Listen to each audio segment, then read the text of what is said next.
राधे राधे सभी भक्त प्रेमियों।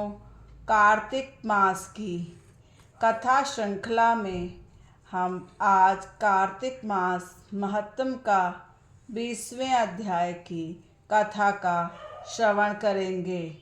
कार्तिक व्रत सर्वोच्च, श्रेष्ठ और व्रतों में शिरोमणि है।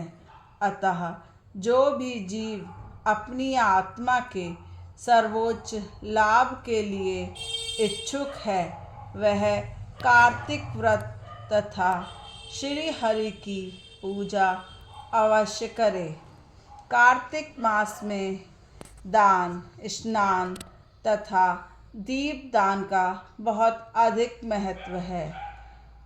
इसको करने से मनुष्य ब्रह्म हत्या जैसे जघन्य पापों से भी मुक्त हो जाता है।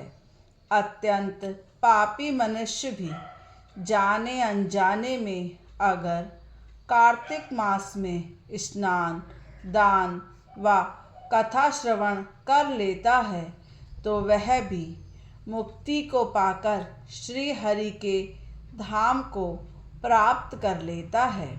अतः कार्तिक मास कथा की विशेष श्रृंखला की कड़ी में हमने सुना कि भगवान विष्णु ने कैसे जलंधर की पतिव्रता स्त्री वृंदा का पातिव्रत धर्म भंग किया और वृंदा ने श्री हरि विष्णु को श्राप दिया।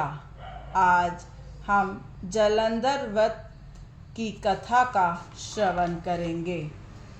इससे पहले आज दिन बुधवार है, तो गणेश जी का ध्यान करेंगे। वक्रतुंड महाकाय सूर्यकोटि समप्रभा निर्विघ्नं कुरु मे देव सर्वकार्येषु सर्वदा। अब हम गणेश जी की कथा श्रवण करेंगे। एक जंगल में एक तोता तोती रहते थे। तोती गणेश जी की परम भक्त थी। वह हर समय श्री गणेशाय नमः, श्री गणेशाय नमः का जाप किया करती थी। तोता बोला, तुम ये क्या बड़बड़ाती रहती हो? तोती ने कहा कि मैं भगवान गणेश के नाम का स्मरण करती रहती हूँ। तोता बोला कि मेरे होते हुए तुम किसी पर पुरुष का नाम लेती हो, मुझे अच्छा नहीं लगता। अब तोती हर समय मन ही मन श्री गणेशाय नमः का जाप करती रहती थी। एक बार अचानक उस पेड़ पे आग लग गई। तोते की तरफ बहुत आग आ रही थी, परंतु तोती की तरफ आग नहीं आ रही थी। तोता बोला, मैं तो आग से जला जा रहा हूँ, परंतु तुम्हारी तरफ तो अग्नि की एक लपट भी नहीं है। तोती बोली कि आप मेरी डाल पर आ जाइए। तोता उसकी डाल पर जा बैठा, फिर भी वह जला जा रहा था। तब तोता ने कहा कि तुम क्या बड़बड़ा रही हो, जिससे तुम्हें आग की गर्माहट नहीं लग रही? तोती बोली, मैं अपने प्रभु गणेश जी का नाम ले रही हूँ। श्री गणेशाय नमः, श्री गणेशाय नमः। तोता बोला, मैं भी लेकर देखता हूँ। अब तोता श्री गणेशाय नमः, श्री गणेशाय नमः का जाप निरंतर करने लगा। गणेश भगवान उसकी भक्ति को देखकर प्रसन्न हो गए और अचानक से बादल आ गए। तेजों से बारिश होने लगी। पेड़ की आग बुझ गई और वह लोग सुख शांति से रहने लगे। तोता भी भगवान गणेश की भक्ति में लीन रहने लगा। जैसे गणेश भगवान ने उसकी विपदा हरी, वैसे सभी की विपदा हरे। बोलिए गणेश भगवान की जय। अब हम श्रवण करेंगे कार्तिक मास महत्तम का 20वां अध्याय। अब राजा पृथु ने पूछा, हे देवर्षि नारद, इसके बाद युद्ध में क्या हुआ तथा वह दैत्य जलंधर किस प्रकार मारा गया, कृपया करके मुझे इस कथा को सुनाइए। नारद जी बोले, जब गिरजा वहाँ से अदृश्य हो गई और गंधर्वी माया भी विलीन हो गई, तब भगवान वृषध्वज चैतन्य हो गए। उन्होंने लौकिकता व्यक्त करते हुए बड़ा क्रोध किया और विस्मित मना जलंधर से युद्ध करने लगे। जलंधर शंकर जी के बाणों को काटने लगा, परंतु जब काट ना सका तब उसने उन्हें मोहित करने के लिए माया की पार्वती का निर्माण कर अपने रथ पर बांध लिया। तब अपनी प्रिया पार्वती को इस प्रकार कष्ट में पड़ा देख लौकिक लीला दिखलाते हुए शंकर जी व्याकुल हो गए। शंकर जी ने भयंकर रौद्र रूप धारण कर लिया।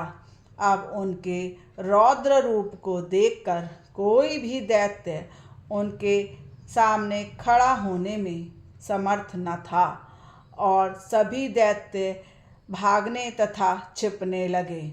यहाँ तक कि शिव जी का सामना करने का साहस शुंभ निशुंभ भी न कर सके। शिव जी ने उन शुंभ निशुंभ को शाप दिया और बड़ा धिक्कारा, कहा, तुम दोनों ने मेरा बड़ा अपराध किया है। तुम युद्ध में भागते हो, भागते को मारना पाप है। इसी कारण मैं तुम्हें अब नहीं मारूंगा, परंतु गौरी तुम्हें अवश्य मारेगी। शिव जी के ऐसा कहने पर सागर पुत्र जलंधर क्रोध से अग्नि के समान प्रज्वलित हो उठा।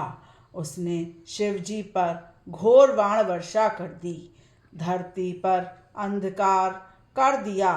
तब उस दैत्य की ऐसी चेष्टा देख शंकर जी बड़े क्रोधित हुए। तब उन्होंने अपने चरणांगुष्ठ से बनाए हुए सुदर्शन चक्र को चलाकर उसका सिर काट दिया।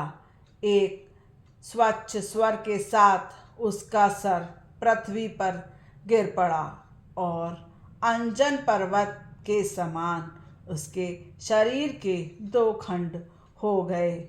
उसके रुधिर से संग्राम भूमि रक्तपूरित हो गई। शिवाज्ञा से उसका रक्त और मांस महारौरव में जाकर रक्त का कुंड हो गया तथा उसके शरीर का तेज निकलकर शंकर जी में वैसे ही प्रवेश कर गया जिस प्रकार वृंदा का तेज गौरी के शरीर में प्रविष्ट हुआ था। जलंधर को मारा देख देवता और गंधर्व प्रसन्न हो गए तथा पुष्पों की वर्षा करने लगे, शिव जी का गुणगान करने लगे। बोलिए श्री कृष्ण भगवान की जय, शिव शंकर भगवान की जय, बोलिए राधा रानी की जय। अगर आपको कथा पसंद आई हो तो कथा को लाइक तथा वीडियो को सब्सक्राइब जरूर करें। जय श्री राधे।